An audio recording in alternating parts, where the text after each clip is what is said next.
नमस्कार, आपका स्वागत। मैं आपके साथ अंकित मिश्रा और अब बात कर लेते हैं उत्तर प्रदेश की खबरों की, जहां शाम 5 बजे योगी कैबिनेट का विस्तार संभव है। यानी 4 नए मंत्री आज शपथ ले सकते हैं। जयंत चौधरी को मिल सकता है वेलकम गिफ्ट, तो वहीं राजभर को भी इसमें मंत्री बनाया जा सकता है। सूत्र इसकी बड़ी जानकारी दे रहे हैं, इस वक्त की बड़ी खबर आपको दे रहे हैं।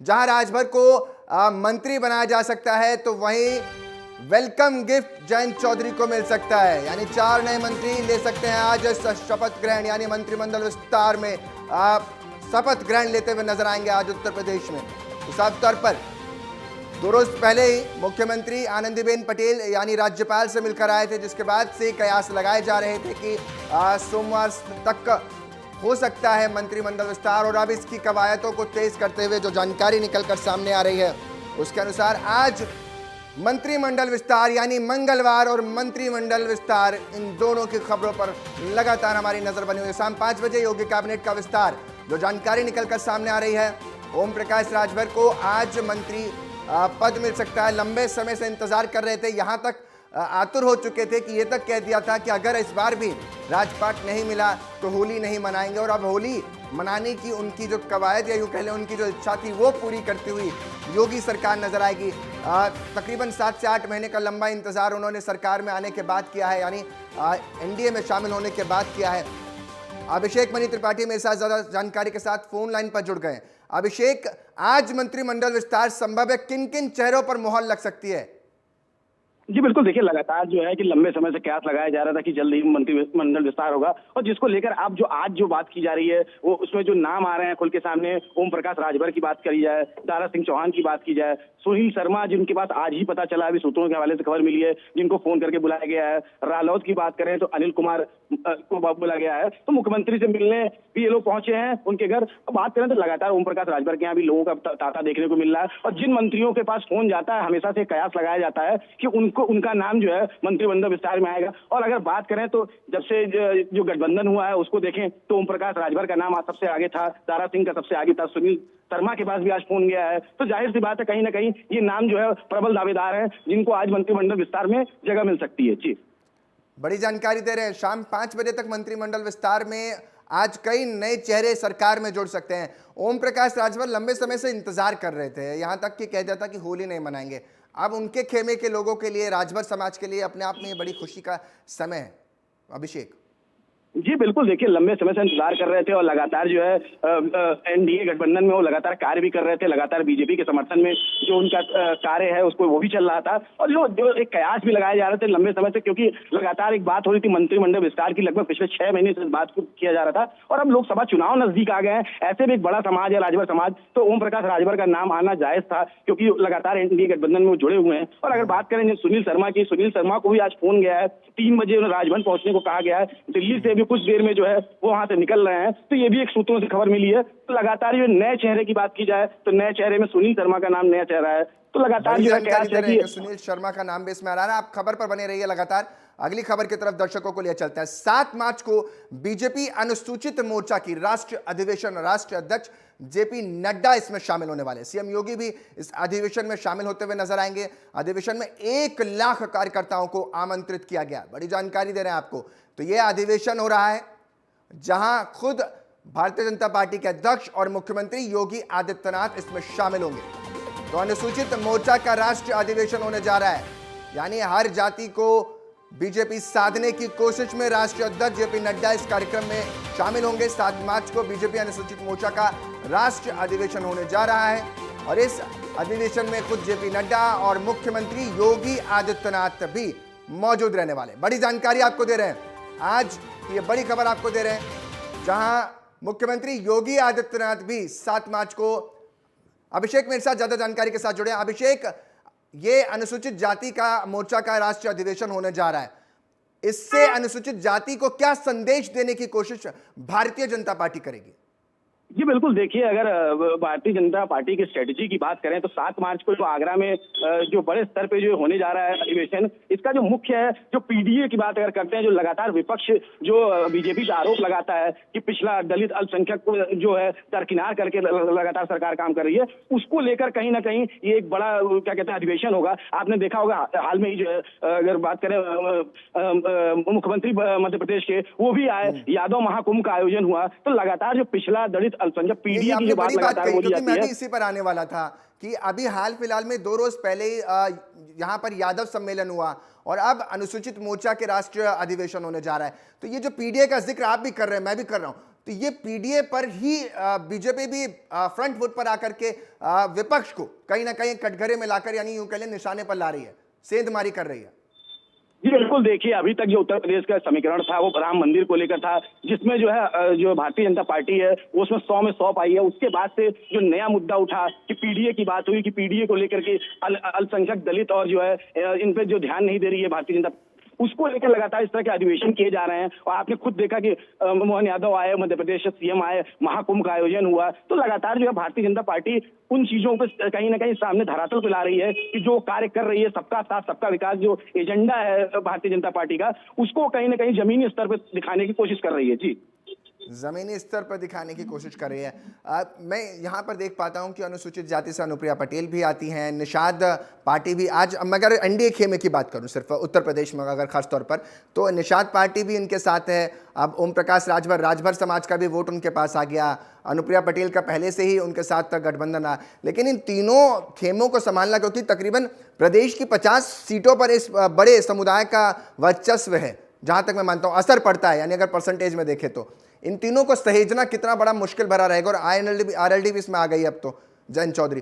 तो यानी कैसे देख रहे हैं इन चारों को सहेजना कितना बड़ा मुश्किल होगा, कितना वोट बैंक इससे बीजेपी के खाते में आकर गिरेगा? देखिए बहुत बड़ा वोट बैंक अपने आप अगर बात किया जाए पीडीए की करते हैं तो लगभग 55 से 60% वोट बैंक आ जाता है। और आपने बात की अनुप्रिया पटेल की, राजभर की बात कर लिए, चाहे निषाद पार्टी की बात कर लिए, चाहे यादव समुदाय की बात कर लिए, तो बड़े पैमाने पे जो अभी बची हुई सीटें हैं, देखिए अभी पहली लिस्ट आई है जिसमें अभी 51 उम्मीदवारों के नाम आए हैं, अभी 29 उम्मीदवारों के नाम आने बाकी हैं। तो लगातार भारतीय जनता पार्टी जो नए चेहरों को ला रही है वो पीडीए समीकरण पे ही ला रही है। ऐसे में इस तरह के बड़े सम्मेलन कहीं ना कहीं जो है वो विपक्ष के लिए ज्यादा नुकसानदायक होंगे, क्योंकि अगर पश्चिमी यूपी की बात करें तो जिस तरह से लगातार जो है आरएलडी की बात हो रही थी, जयंत चौधरी भी जो एनडीए साथ गठबंधन में आ गए, तो कहीं ना कहीं विपक्ष के लिए बड़ी समस्या का विषय होगा। और लगातार इस तरह के बड़े सम्मेलन 1 लाख लोगों के जुटने की बात हो रही है, तो कहीं ना कहीं आने वाले लोकसभा चुनाव में भारतीय जनता पार्टी अपना बल प्रदर्शन भी कर रही है कि उसके साथ सब लोग हैं, सबका साथ सबका विकास जो नारा लेके चल रही थी, तो सभी दलों को सभी वर्गों को लेकर चल रही है, ऐसा भी दिखाने का प्रयास कर रही है। जी तो ये अधिवेशन में देख रहा हूं कि इससे पहले ब्राह्मण सम्मेलन भी हो चुका है, यादव सम्मेलन भी हो गया, अब अनुसूचित जाति का सम्मेलन भी है। तो यानी हर जाति को बराबर की हिस्सेदारी में रखा जा रहा है, हर जाति को खुश किया जा रहा है। विपक्ष की तरह पीडीए पर काम नहीं कर रहा, बल्कि संपूर्णता पर विश्वास योगी सरकार। जी बिल्कुल, देखिए मैं वही बोला, इनका एजेंडा है साफ साफ सबका साथ सबका विकास। वो किसी विशेष वर्ग को लेके नहीं चल रही है, वो सबको लेके चल रही है। लेकिन जो लगातार जो है विपक्ष की बात करें तो वो लगातार पीडीए को लेकर निशाना साधता है, उसको भी कहीं ना कहीं धरातल पे दिखाते हुए ये सबका साथ सबका विकास के एजेंडे को लेकर भारतीय जनता पार्टी चल रही है। ऐसे में विपक्ष को अपनी कड़ियों को और मजबूत करने की जरूरत है और मंथन करने की जरूरत है कि ऐसी क्या वजह है जो लगातार भारतीय जनता पार्टी से लोग जुड़ रहे हैं, लगातार विपक्ष को छोड़ के भारतीय जनता पार्टी में शामिल हो रहे हैं। आखिर क्या कुछ ऐसा लुभावना ऑफर दे रहे हैं या ऐसी क्या चीजें हैं जिनको ये विपक्ष को इसका मंथन करने की बहुत जरूरत है। बिल्कुल अभिषेक, एक एक करके बीजेपी हर राज्य में इसी तरीके से हर वर्ग को खुश करने में लगी हुई है और उनका वोट अपने प्रतिशत बढ़ाने में है। बहुत बहुत शुक्रिया अभिषेक तमाम जानकारी देने के लिए। अगली खबर की तरफ दर्शकों को लिए चलते हैं। सीएम योगी ने किसानों को बड़ी राहत दे दी है। बारिश से हुए नुकसान में मुआवजे का ऐलान हो गया है। 23 करोड़ की धनराशि की मंजूरी आज इस कैबिनेट की फैसले में सामने आई, यानी 23 करोड़ की धनराशि को मंजूरी मिल गई है।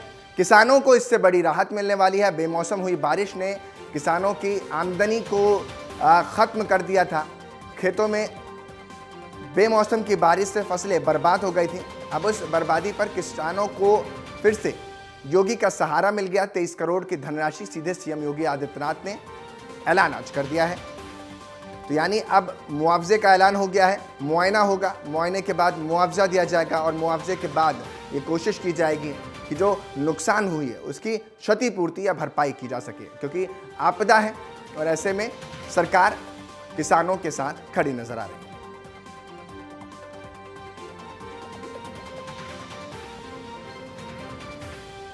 तो प्राकृतिक आपदा को ध्यान में रखते हुए जिस तरह से बेमौसम की बारिश हुई, 23 करोड़ की धनराशि योगी सरकार ने अपने खाते से खोल दिया है। योगी सरकार का खाता खुलता हुआ नजर आ रहा है, जहां पर उन्होंने दरवाजे खोल दिए हैं किसानों के लिए और 23 करोड़ की धनराशि मंजूर कर दी।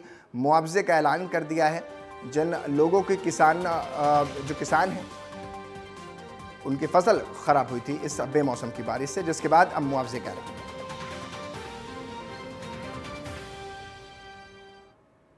अगली खबर की तरफ लिए चलते हैं। सोनभद्र में ग्राम पंचायत केतार के बिंद बस्ती में पीने की सप्लाई नहीं होने की वजह से काफी दिक्कतों का सामना करना पड़ रहा है।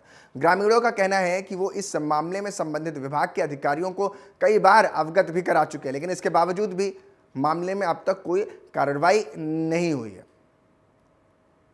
पेयजल उपलब्ध तक नहीं है इलाके में। अधिकारियों को सूचित किया जा चुका, सूचना भी मिल गई, लेकिन बस्ती में अब तक बंदोबस्त नहीं हुआ बेहतर पेयजल पानी का।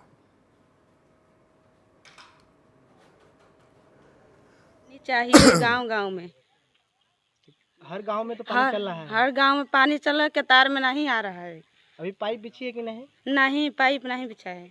क्या कहना चाहेंगे इसको लेकर? पानी चाहिए, पाइप में सप्लाई का पानी चाहिए गांव-गांव। पानी का लेविन पाइप का पानी नहीं, मतलब पाइप नहीं बिछा गया है। कौन सा गांव है? ग्राम केतार। यहाँ पाइप नहीं बिछी है? नहीं। तो क्या अधिकारियों से आप लोग कहे तो क्या हुआ? वो बोल रहे हैं कि 1 महीने 2 महीने में लग जाएगा, लेकिन लग नहीं रहा है। आश्वासन मिल रहा है आप लोगों को? जी। क्या कहना चाहेंगे योगी? ये कहना चाहेंगे सरकार से कि हम लोग को पानी का व्यवस्था किया जाए। यूपी सरकार के कैबिनेट विस्तार पर ओपी राजभर ने साफ तौर पर बड़ा बयान दिया। उन्होंने कहा, हमें राजभवन या सीएमओ से कोई आधिकारिक सूचना नहीं मिली है, हमें सिर्फ खबर मिली है कि शाम 5 बजे शपथ ग्रहण समारोह होगा। कोई मांग नहीं है, ये सीएम को तय करना है कि कौन सा विभाग किसे देना है। यानी साफ तौर पर जो गुगली है वो सीएम यानी सीएम योगी आदित्यनाथ के खेमे में डाल दी कि अब वो तय करें कि मंत्री तो बना ही रहे हैं, विभाग भी कौन सा देना है।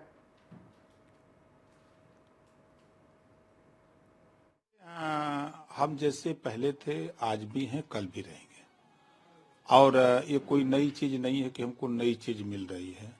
हम तो मंत्री पद मिला, उसको 2 साल निभाए अपने कर्तव्य को, जो गरीब कमजोर वंचित शोषितों की मदद करते रहे। उससे जब हम रिजाइन दे करके चले गए कुछ बिंदुओं को लेकर के, तो उससे बहुत हमको वो नहीं है कि हम मंत्री बन रहे हैं। हमारा एक लक्ष्य है गरीबों की सेवा, वंचित शोषितों की सेवा, पिछड़े दलित वंचित के अधिकार के लिए उनको जागृत करना कि जागो तभी सवेरा है। आप अपने हक के लिए लड़ो, शिक्षा, स्वास्थ्य, रोजगार, नौकरी के लिए आप लड़ो, समाज में अमन चैन भाईचारा के लिए लड़ो। इसके लिए हम उनको बराबर प्रेरित करते रहते हैं। राजभर बयान बड़े अच्छे देते हैं, लेकिन एक तरफ ये भी देखना होता है कि उनके दिल में क्या चल रहा है, क्योंकि कई बार पद की मंशा को ध्यान में रखते हुए पार्टियां छोड़ी हैं। बिहार के पूर्व सीएम लालू प्रसाद यादव के पीएम नरेंद्र मोदी पर परिवारवाद वाले तंज पर एसबीएसपी पार्टी के प्रमुख ओपी राजभर का बयान सामने आया। उन्होंने कहा, राजभर ने इस मौके पर कहा कि लालू प्रसाद यादव राष्ट्रीय और राज्य की राजनीति में एक प्रसिद्ध राजनेता है, अब वो दोनों से बाहर है। पीएम नरेंद्र मोदी 140 करोड़ भारतीयों के परिवार के मुखिया हैं। उनकी सुरक्षा, उनकी खुशी और उनके अधिकारों की जिम्मेदारी उन पर है। 140 करोड़ भारतीय पीएम नरेंद्र मोदी की निगरानी में फल फूल रहे हैं। सुनवाते हैं क्या कुछ कहा ओम प्रकाश राजभर ने इस मौके पर। उसकी देखरेख, उसकी खुशहाली, उसकी सुरक्षा।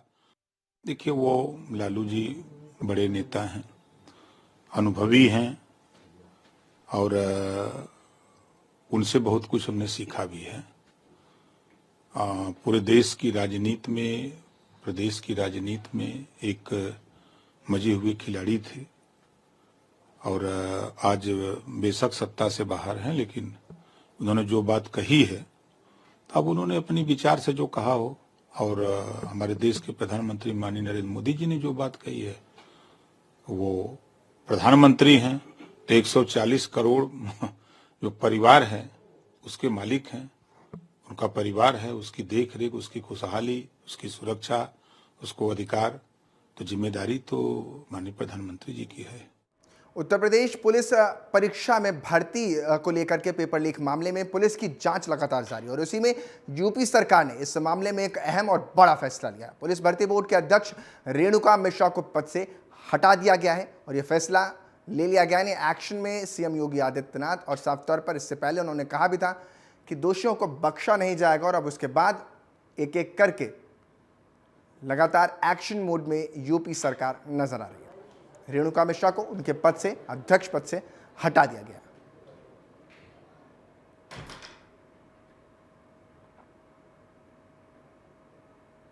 गोरखपुर के बांसगांव संसदीय क्षेत्र में कमलेश पासवान को बीजेपी ने चौथी बार अपना प्रत्याशी घोषित किया। बीजेपी की तरफ से नाम घोषित होने के बाद कमलेश पासवान ने जन आशीर्वाद यात्रा निकालकर लोगों से संवाद इस मौके पर कायम किया। सांसद कमलेश पासवान ने कहा कि कार्यकर्ताओं के बदौलत ही हमने जीत की हैट्रिक लगाई है। मोदी या योगी जी के नेतृत्व में बांसगांव क्षेत्र विकास के पथ पर अग्रसर है। इस बार भी बीजेपी 400 के पार ही जीतेगी और मोदी और योगी का साथ जनता को रास भी आ रहा है।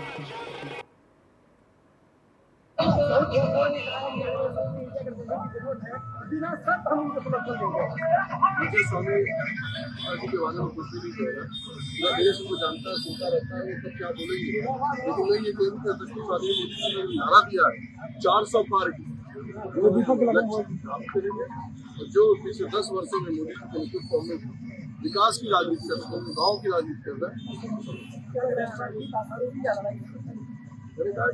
10 वर्षों में जात संप्रदाय हर चीज जिस तरह मोदी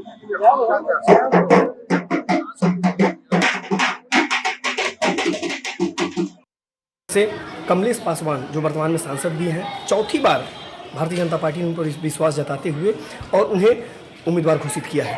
आज उन्होंने जन विश्वास यात्रा अपने लोकसभा क्षेत्र में निकाली। नरेंद्र मोदी जी के आश्वासन को, बातों को लेकर के जनता के बीच में जा रहा हूं और उम्मीद है कि इस बार भारतीय जनता पार्टी 400 के पार जाएगी। पुनः बांसगांव में कमल खिलेगा। अपने सहयोगी सरफराज अहमद के साथ मैं विपिन त्रिपाठी, TV27 गोरखपुर। धन्यवाद। यहाँ वक्त हो चला एक छोटे से ब्रेक का। अपने साथ देखते रहिए TV27 न्यूज़।